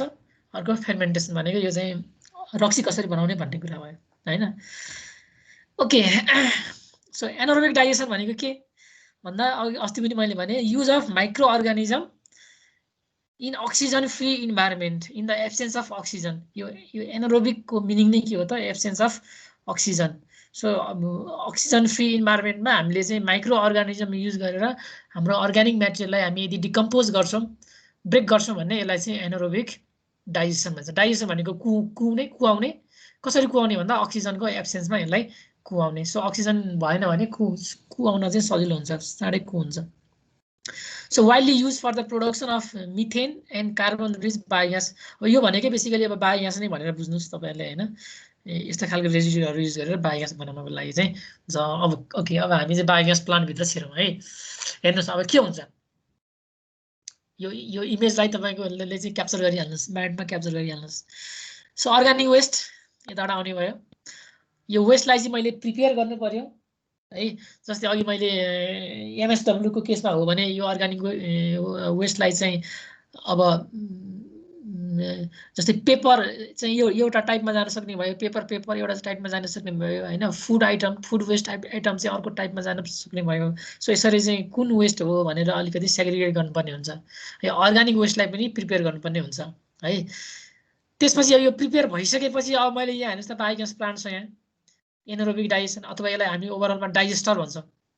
यो डाइजेस्टर भनेकै प्लान्ट हो। सो वेस्टलाई चाहिँ मैले डाइजेस्टरमा इनपुट दिने भएँ, फिड गर्ने भएँ। सो अब यो डाइजेस्टरले चाहिँ बायोग्यास प्रोडक्सन गर्ने भयो, biogas rich in methane. Actually बायोग्यासमा चाहिँ हेर्नुहोस् त यहाँनिर 65% मिथेन हुन्छ। हामीले चाहिँ बायोग्यास भने चाहिँ मिथेन भनेर भन्छौँ होइन, एक्ज्याक्टली मिथेन मात्र हुँदैन, त्यहाँ अराउन्ड म्याक्सिमम 70% हुन्छ होइन, एभरेजमा 65% भनौँ। सो 60 to 70% मिथेन हुन्छ। त्यसपछि बाँकी अरू चाहिँ CO2देखि लिएर अरू ग्यासहरू पनि हुन्छ। सो यो मिथेनको चाहिँ इनर्जी कन्टेन्ट हाई हुन्छ। यसलाई हामीले चाहिँ हिटिङको लागि, कुकिङको लागि अथवा इलेक्ट्रिसिटीको लागि चाहिँ युज गर्न सक्ने भयो। त्यसपछि यसको चाहिँ बाई प्रोडक्ट भनेको यो चाहिँ अर्ग्यानिक वेस्ट चाहिँ डाइजेस्ट भइसकेपछि यो चाहिँ डाइजेस्टेड स्लरी भन्छ। त्यो डाइजेस्टेड स्लरी चाहिँ यसको चाहिँ बाई प्रोडक्ट आउँछ। त्यो बाई प्रोडक्टलाई चाहिँ हामीले एज अ फर्टिलाइजर युज गर्न सक्छौँ। फर्टिलाइजर युज गर्नु भने अर्ग्यानिक कम्पोस्ट भन्छ यसलाई है, अर्ग्यानिक कम्पोस्ट। अथवा यो बाई प्रोडक्टलाई सर्टेन पार्ट चाहिँ हामीले फेरि वेस्ट प्रिपेरेसनमा चाहिँ युज गर्न सकिन्छ। यहाँ केही वाटर कन्टेन्ट पनि हुन्छ, त्यो वाटरलाई हामीले फेरि यहाँनिर मिक्सिङमा युज गर्न सकिने भयो। अथवा यो चाहिँ कुनै केसमा चाहिँ यो डाइजेस्टेड स्लरीको केही पोर्सन चाहिँ फेरि यहाँ गएर मिक्स गर्न पनि सकिन्छ, त्यो रेसियो मेन्टेन गर्नको लागि मिक्स गर्न पनि सकिन्छ है। So the calorie value of the biogas is about 28 megajoule per cubic metre. यहाँ हेर्नुहोस् 1 क्युबिक मिटरमा अराउन्ड 28 मेगाजुल हुने रहेछ। द्याट मिन्स अब यसलाई मैले इलेक्ट्रिसिटीको टर्ममा हेर्ने हो भने 7.7 kilowatt hour per cubic metre यति चाहिँ हुने रहेछ। र 1 KG of dry biodegradable waste है, यसलाई मैले ड्राई प्रोडक्ट भन्छु। सो 1 केजी ड्राई प्रोडक्टले अराउन्ड 400 लिटर बायोग्यास प्रोडक्सन गर्छ इन एन एभरेज। 1 केजी चाहिँ ड्राई बायोमास छ भने तपाईँको चाहिँ करिब 400 लिटर 0.4 क्युबिक मिटर बायोग्यास आउने भयो। अथवा 1 केजी चाहिँ वेट बायोग्यास बायोमास छ भने जस्तै फुड वेस्ट भनौँ न, तपाईँको 1 केजीको चाहिँ तपाईँको किचनबाट चाहिँ एक दिनमा चाहिँ 1 केजी किचन वेस्ट निस्किन्छ। त्यसमा चाहिँ अब तरकारीको पनि पर्ने भयो अथवा खानेकुराहरू पनि पर्ने भयो होइन, डिस्कार्डेड आइटमहरू जे पनि पर्ने भयो भने 1 केजी चाहिँ वेस्ट निस्किन्छ भने तपाईँको किचनमा तपाईँले अराउन्ड यो 40 लिटर है, यो वेटमा 40 लिटर अनि त्यसलाई ड्राई गरिसकेपछि ड्राई गरेको 1 केजीमा चाहिँ 400 लिटर यदि बायोग्यास चाहिँ जेनेरेसन हुन्छ है। अब त्यो वेस्टको चाहिँ कुन वेस्ट हो त्यो अनुसार फरक फरक हुनसक्छ, एभरेज चाहिँ त्यो हो। अब बायोग्यास प्लान्ट कस्तो हुन्छ हेर्नुहोस्, यहाँनिर सन चाहियो होइन। यो बायोग्यास प्लान्ट चाहिँ यो एकदम यो रुफको सेड आउने ठाउँमा सकेसम्म राख्नु हुँदैन है, यो सनलाइटमा चाहिँ एक्सपोज हुनुपर्छ किनभने टेम्परेचर चाहिँ मेन्टेन हुनुपर्छ। र ओभरअलमा हेर्दाखेरि यस्तो देखिन्छ बायोग्यास प्लान्ट है। यसमा कम्पोनेन्ट हेर्नुहोस् त के छ। यो चाहिँ यो चाहिँ इनपुट फेड स्टक, जस्तै यहाँ एउटा तपाईँले यस्तो खालको देखियो होइन, यसलाई चाहिँ बायोमासलाई चाहिँ यो चाहिँ यसले चाहिँ मिक्स गर्छ है। जस्तै एनिमल डङ फर इक्जाम्पल तपाईँले काउ डङ हो भने काउ डङलाई यहाँ हालिसकेपछि जस्तै 1 केजी काउ डङ हाल्नुहोस्, त्यसपछि 1 केजी पानी हाल्नुहोस्, त्यसपछि यसलाई यहाँ चाहिँ मैले पहिला मिक्स गर्नुपर्छ। राम्रोसँग मिक्स गरेपछि सुरुमा यहाँनिर एउटा ढक्कन हुन्छ, ढक्कन चाहिँ बन्द गर्नुपर्छ। अनि त्यसपछि तपाईँले काउ डङ हाल्ने अरू बायोमास हाल्ने, त्यसपछि पानी पनि हाल्ने, 1:1 मा मिक्स गर्ने, यसलाई मजाले घोल्ने यो म्यानुअली हातले। सानो सानोमा यस्तै हुन्छ। अब ठुल्ठुलो मैले अस्ति देखाएको प्लान्टमा चाहिँ यो सबै इलेक्ट्रिकली मोटर कन्ट्रोल हुन्छ ठुल्ठुलो प्लान्टमा चाहिँ है। हाम्रो डोमेस्टिकमा चाहिँ यो हातैले म्यानुअली घुमाउने होइन। सबै यो चाहिँ यो मिक्स भइसकेपछि अनि एउटा तपाईँले हातले चाहिँ यो खोलिदिनु भयो भने यो सबै कहाँ जान्छ त, यो चाहिँ बायोडाइजेस्टर भनेको यो जुन तपाईँले यो सेप देख्नुभयो, दिस इज बायोडाइजेस्टर अथवा डाइजेस्टर अथवा यसलाई डोम पनि भन्छ है। यो सबै जमिन मुनि हुन्छ।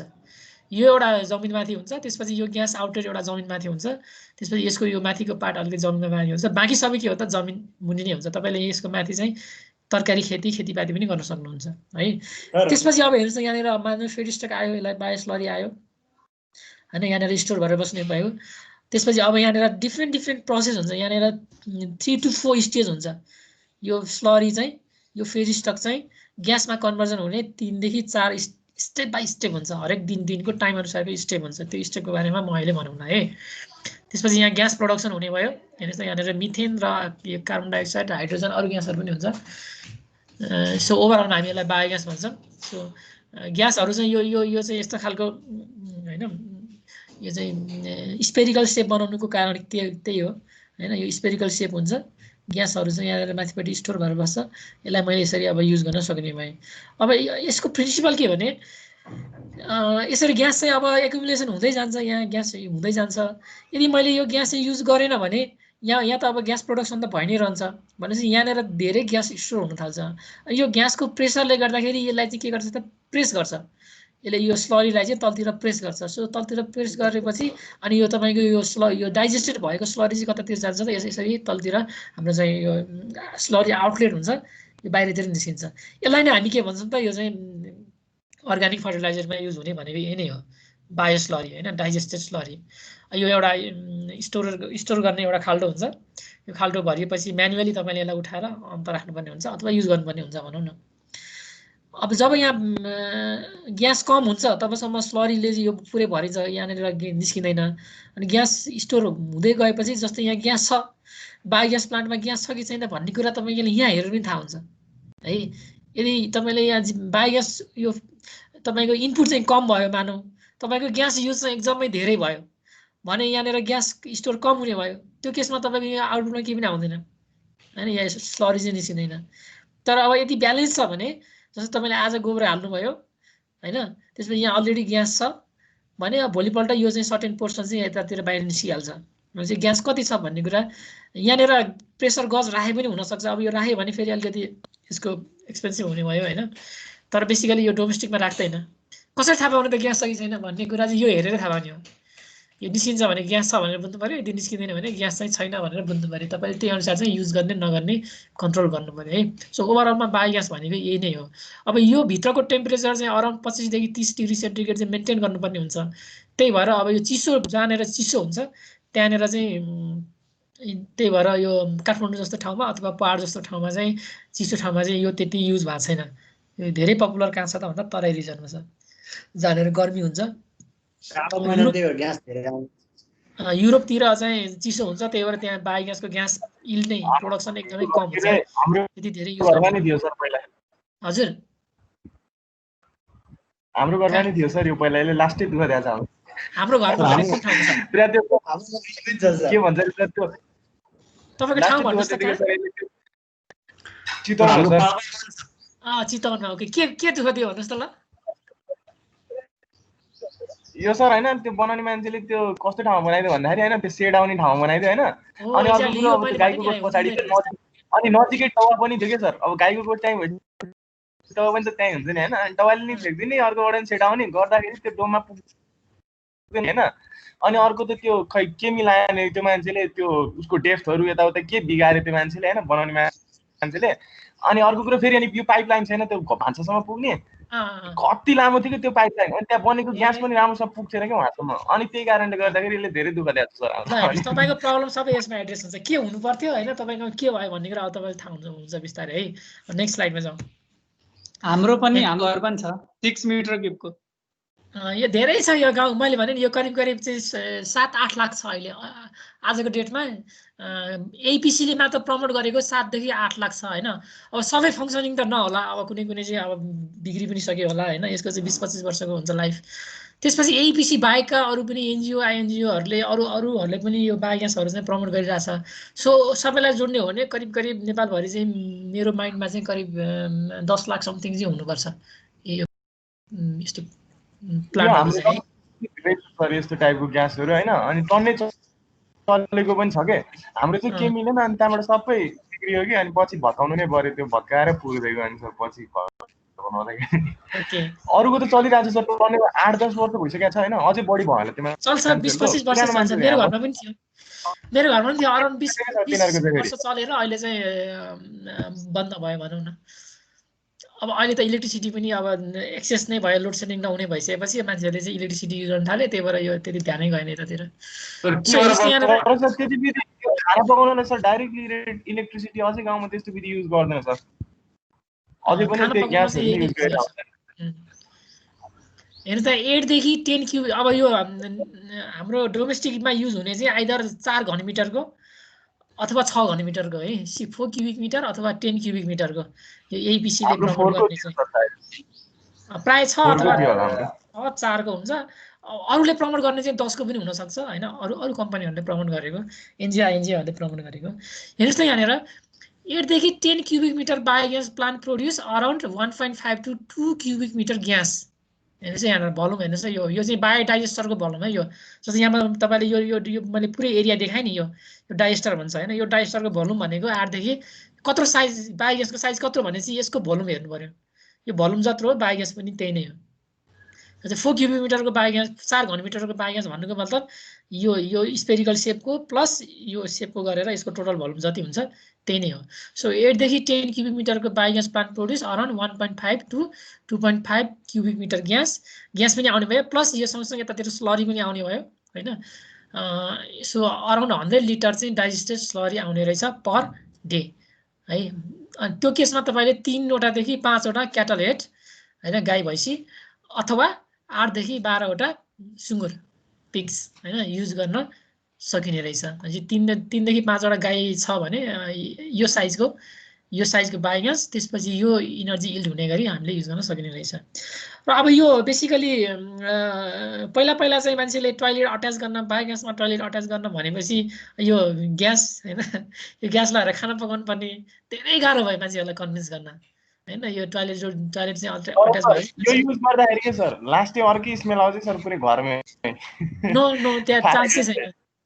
तपाईको यो टोयलेटबाट स्मेल आयो होला हैन, बाहिरबाट आयो होला है। अब त्यो मिथेनको स्मेल हो रे। मिथेनको स्मेल हो। मिथेन तपाईले टोयलेट जोडे पनि नजोडे पनि हैन, जे दिए पनि मिथेनको स्मेल त त्यही नै हो नि।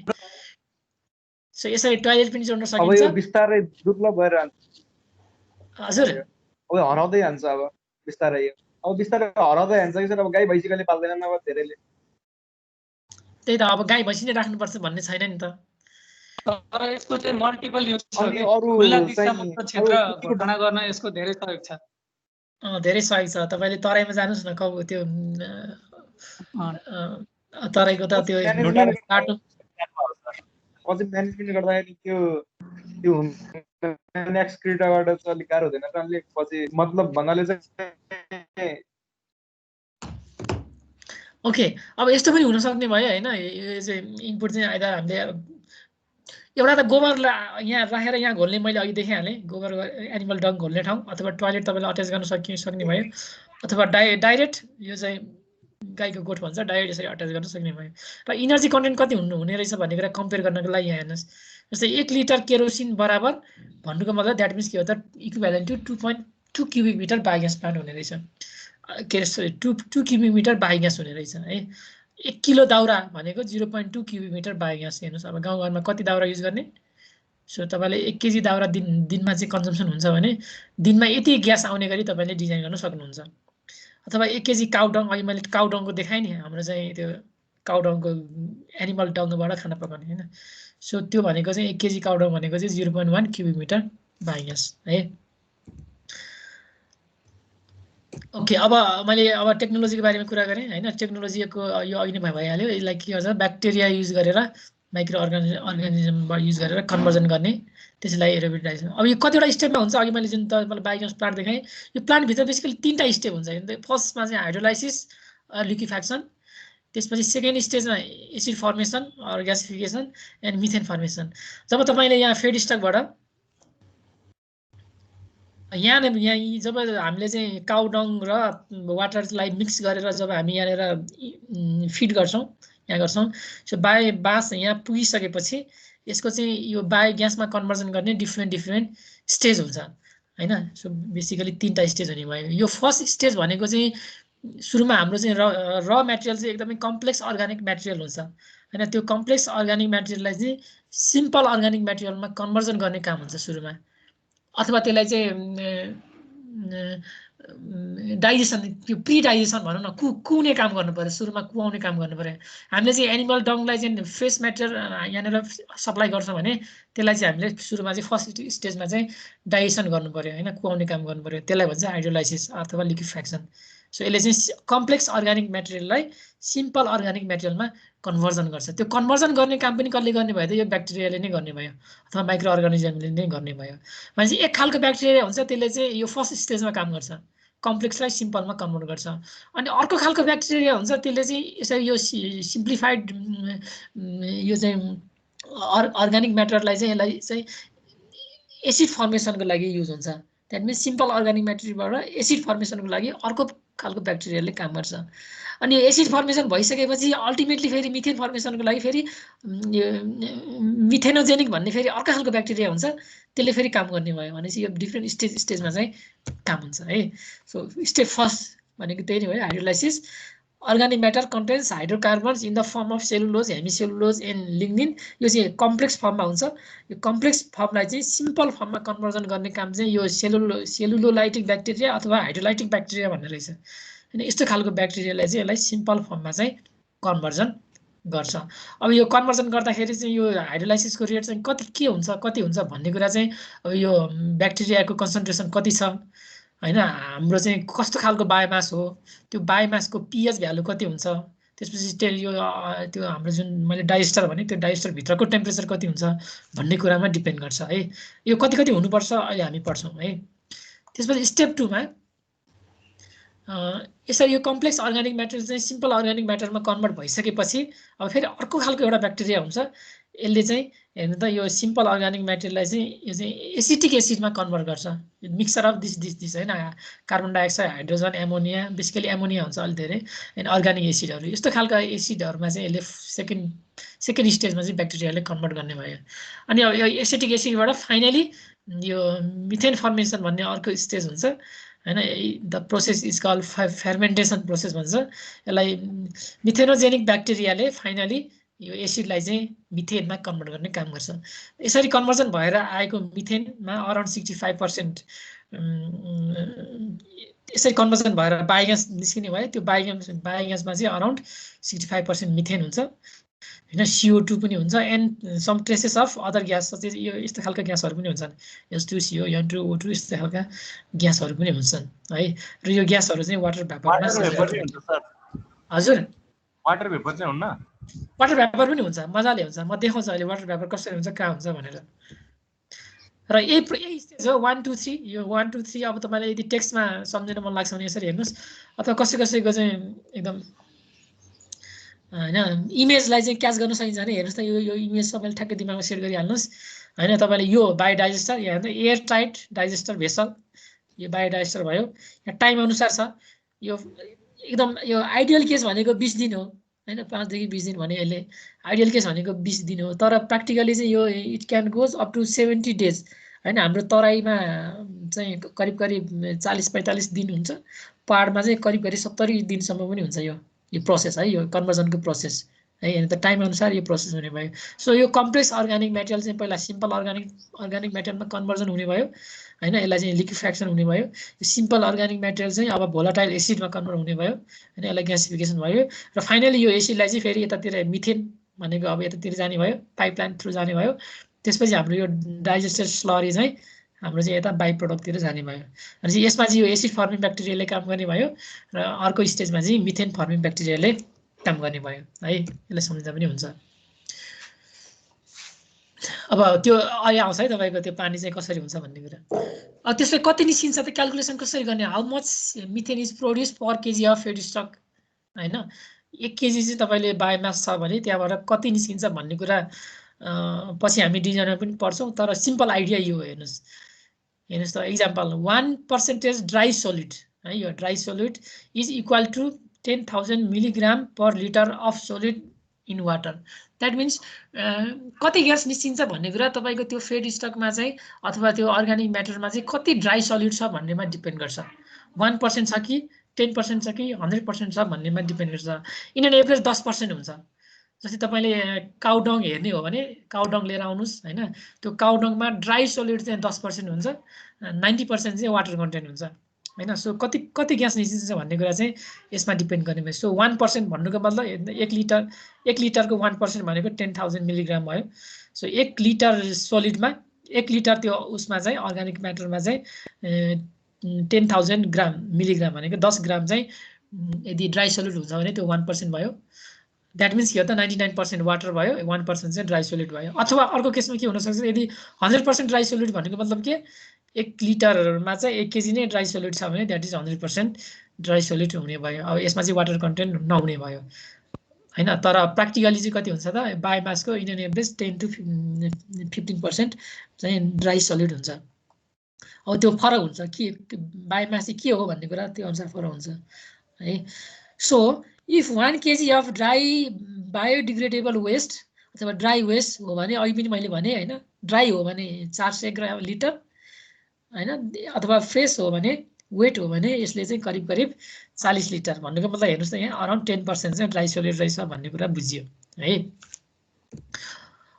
अब त्यो ड्राई सोलिडमा पनि त्यसलाई ड्राई सोलिडलाई अर्को ल्याङ्ग्वेजमा टोटल सोलिड पनि भन्छ हैन सो टोटल सोलिडमा पनि एउटा दुईटा पार्ट हुने भयो एउटा भोलाटाइल सोलिड र अर्को चाहिँ इनर्ट सोलिड VS र IS भन्छ अथवा यो IS लाई चाहिँ फिक्स सोलिड पनि भन्छ है हेर्नुस् त अब 1 केजी अर्गानिक वेस्टमा चाहिँ लेट्स से 10% चाहिँ टोटल सोलिड रहेछ यो 10% हो है 10% फर एक्जाम्पल भन्दैछु भाइ अहिले कति हुन्छ म तपाईलाई देखाउँछु 10% टोटल सोलिड हो भने यो चाहिँ 10% भयो त्यसपछि 90% चाहिँ वाटर कन्टेन्ट भयो त्यो वाटर कन्टेन्ट मैले अहिले यहाँ देखाइन है अब यो 10% टोटल सोलिडमा पनि हेर्नुस् त सर्टेन पोर्सन चाहिँ के हुन्छ त भोलाटाइल सोलिड हुन्छ यो एक्ज्याक्टली बायोग्यास निस्किने भनेको चाहिँ यसबाट हो कति VS छ तपाईको अर्गानिक म्याटरमा तपाईको बायोमासमा चाहिँ कति VS छ भन्ने कुराले चाहिँ डिपेन्ड गर्छ कि कति ग्यास निस्किन्छ भन्ने कुरामा है सो VS भयो यो VS पनि के हो त TS को एउटा पार्ट भयो यो टोटल सोलिडको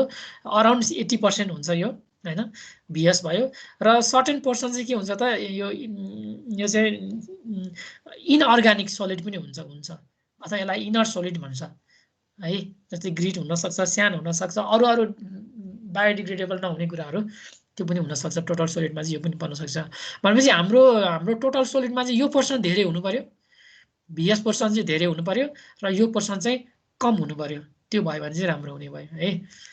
कुरो बुझ्यो है। यो टिएस भिएस यो टर्म याद गर्नु। यो टिएस भनेको टोटल सलिड भयो। यो टिएस को अन्डरमा पनि के हुने भयो त भिएस र एफएस हुने भयो। भिएस को कन्टेन्ट धेरै भएको राम्रो, यो एफएस को कन्टेन्ट चाहिँ कम भएको राम्रो बायोग्यास इल्डको लागि। अब हेर्नुहोस् यहाँ मैले तपाईँलाई डिजाइनको यहाँ एउटा स्न्यापसट राखेको छु कसरी हुन्छ है। टाइम पनि अब करिब 7 दिन लाग्यो, म यसपछि स्टप गरौँला।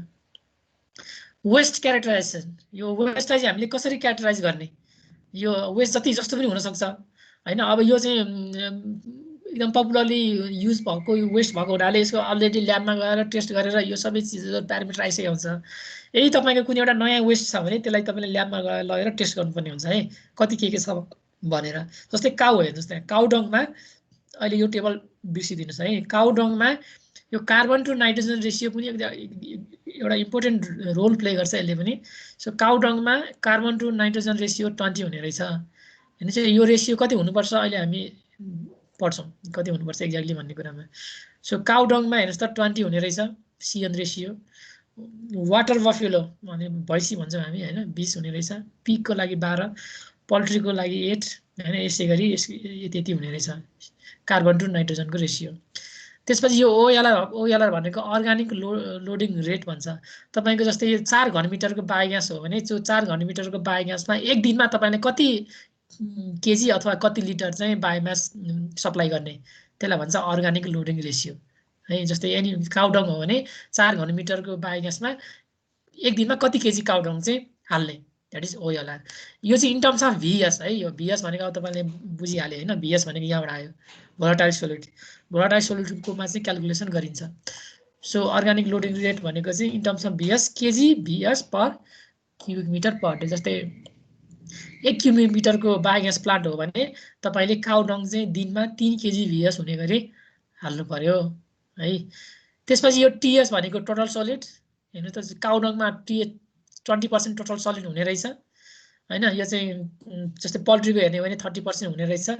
हाम्रो नाइट सोइलकोमा हेर्ने हो भने 23% हुने रहेछ है टिएसको कन्टेन्ट। द्याट मिन्स काउडङमा 20% भन्नुको मतलब 80% पानी हुने रहेछ, टोटल सलिड चाहिँ 20% हुने रहेछ। अब यो टोटल सलिडमा पनि दुईटा पार्ट हुन्छ भने मैले होइन। टोटल सलिडमा पनि भिएस र यो चाहिँ फिक्स सलिड हुन्छ भने। सो अब हाम्रो कन्सर्न चाहिँ के हो त भिएस कति पर्सेन्ट यो टोटल सोलिडमा कति पर्सेन्ट चाहिँ भिएस हो भोलाटाइल सोलिड हो भने चाहिँ टोटल सोलिडको 20% को 80% चाहिँ भिएस रहेछ काउको केसमा। पिगको केसमा सेम टाइम यो धेरै भएको राम्रो है, यो धेरै भएको राम्रो। अनि अब त्यसो बायोग्यास यिल्ड कति हुने रहेछ हेर्नु त in terms of metre cube per KG VS. अब यसको टर्ममा हेर्ने हो भने अब तपाईँले के गर्नु पर्यो त यसको प्रोडक्ट निकाल्नु पर्यो। यहाँ छ फर्मुला हेर्नुहोस् त है TS percentage into VS percentage into metre cube per KG VS गऱ्यो भने कति ग्यास निस्किन्छ भन्ने कुरा यो टेबल आउँछ है। सो अहिले चाहिँ मैले यो येलोको टेबल हेर्नुहोस् काउको केसमा चाहिँ टिएस चाहिँ यति हुने रहेछ, भिएस चाहिँ यति हुने रहेछ र यसको बायोग्यास यिल्डको पोटेन्सियल चाहिँ 0.25 cubic metre per KG VS हुने रहेछ। सो यो तीनटा चिज तपाईँलाई थाहा भइसकेपछि यो टिएस भिएस र यो यिल्ड थाहा भइसकेपछि अब काउडङबाट कति ग्यास निस्किन्छ भन्ने कुरा यो टेबलबाट आउँछ। यसलाई मल्टिप्लाई गर्नुहोस् 0.2, 0.8 र 0.25 लाई गर्नुहोस् कति आउने रहेछ त 0.04। द्याट मिन्स तपाईँले अब 1 केजी काउडङ फ्रेस म्याटरबाट करिब 0.04 क्युबिक मिटर भनेको करिब 40 लिटर बायोग्यास निस्किने रहेछ होइन। पिगबाट 42 लिटर, पोल्ट्रीबाट हेर्नुहोस् त सबसे राम्रो यो हुन्छ यो चाहिँ पोल्ट्री लिटर भन्छ होइन। 70 ग्रामसम्म निस्किन्छ, 70 लिटरसम्म निस्किन्छ 1 केजी पोल्ट्री लिटरबाट। त्यसपछि हाम्रो नगरपालिकाबाट निस्किने किचनबाट निस्किने वेस्टबाट 56, नाइट सोइलबाट 24। यो तपाईँलाई अब थाहा हुनुपर्छ, टेन्टेटिभ थाहा पाइराख्नुहोस्। सो यो आगो बुझ्नु भयो होइन कसरी आगो हजुर। नाइट सोइल भनेको हाम्रो टोयलेट जुन टोयलेट अट्याच गरिन्छ नि बायोग्यास प्लान्टमा यो तपाईँलाई थाहा हुनु पर्यो। अब है हेर्नुहोस् त यहाँनिर टिएस यो आगो कसरी जस्तै कुनै पनि बायोमासमा चाहिँ टिएस कति छ भिएस कति छ र यसको बायोग्यास यिल्ड चाहिँ कति हुन्छ भन्ने कुरा यो ल्याबले दिन्छ तपाईँलाई। ल्याबमा लगेर टेस्ट गरिसकेपछि यो प्यारामिटरहरू आउँछ। सो यो तीनटै चिजलाई यहाँ हेर्नु त टिएस भिएस र यो गरेपछि एक्ज्याक्टली बायोग्यास यिल्ड चाहिँ कति हुन्छ भन्ने कुरा चाहिँ यहाँबाट आउने रहेछ। त्यसै गरी मिथेन कन्टेन्ट हेर्नुहोस्, अहिले मैले मिथेन कन्टेन्ट देखाएँ नि होइन 60% 65% हुन्छ भनेर। जस्तै काउमा हेर्नुहोस् त मिथेन कन्टेन्ट 62% हुने रहेछ 62.5%। होइन पिगबाट निस्किने बायो ग्यासमा चाहिँ 75% मिथेन हुने रहेछ हैन। सिमिलरली यो चाहिँ 75% अर्को 65%। भनेपछि यो मिथेन कन्टेन्ट जति धेरै छ त्यति राम्रो हैन। इनर्जी कन्टेन्ट चाहिँ त्यति नै धेरै हाई हुने भयो बायोमासको केसमा। ओके, अब नेक्स्ट चाहिँ हामी नेपालमा चाहिँ कस्तो कस्तो छ बायोग्यास, त्यसपछि कसरी डिजाइन गर्ने यो कुराहरू हामी पढ्छौँ है। आजलाई यति नै गरौँ। ओके, अहिलेसम्ममा केही क्वेसन छ तपाईँहरूको छ भने राख्नुहोस्।